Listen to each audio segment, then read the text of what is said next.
Welcome to week 3 of Old Testament Survey 2. Like I said in the video that I posted right up there, I'm sorry I didn't get this out yesterday. We have the trustees on campus this week, and so I've been in, when I'm having in class, I've had some meetings that I've had to take care of. So I apologize for that, but this is coming out today, so I apologize, but we move forward. I think we're going. I think class has been good so far. I've liked what I've seen with the discussions last week. I jumped in a little bit more now that I've seen kind of the tone, and I liked the discussion, especially as it branched off into the one that I posted. So this week we're moving in beyond Daniel and Ezekiel to Jeremiah and some of the minor prophets. And you have a contextualized application assignment, so you'll choose one of the three. You don't have to choose the same one you did last time, so if you want to explore, do a different type, you can, or you can do the same one. It's up to you. It doesn't matter. I know that I haven't quite finished grading all of those from week 1 yet. I'm still working through them, so hopefully over the next couple of days I should be finished with that. My comments on those are video comments, not face-to-face, but I have a video of your paper as I go through and my markings. So if you're, there'll be a link that you'll see that you'll be able to see that video. If you're having trouble with that, make sure that there's sometimes some issues if you're using Windows Media Player. So use QuickTime. It's a free download from Apple.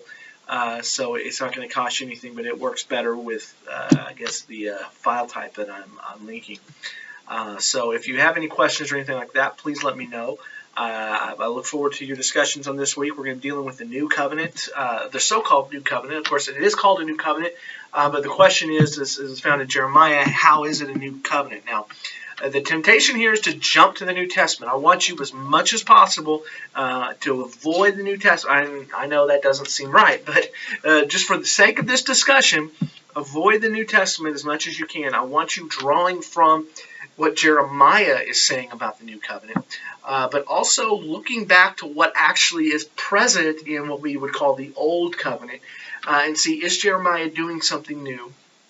If so, what is it? It might be surprising. It's something that a lot of people easily miss because we're so used to reading a certain interpretation of the New Testament. I would say that the New Testament doesn't necessarily teach us either, that we read that into the text, and we would tend to lay that onto the text and miss what Jeremiah is doing and miss a very important element of the covenant and the new covenant and how it works and how it's supposed to work.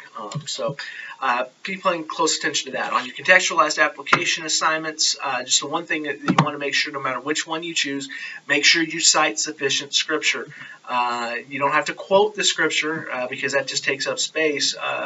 But make sure you're citing it, and citing from a variety. Don't just focus on, for instance, if you're dealing with Amos or Hosea, don't just deal with one chapter to show that this is what the book teaches. No, you need to go through and show it. Demonstrate that you understand how whichever one you're choosing, how that works out in that book or books. So that you're trying to demonstrate your knowledge to me, that you've done your homework, that you've done the work, that you put thought into it. And of course, if you need to interact with the reading, which I would highly encourage you to do, make sure you cite that as well. But hope everyone continues to work hard, has a good week, and if you have any questions at all, as usual, please don't hesitate to ask.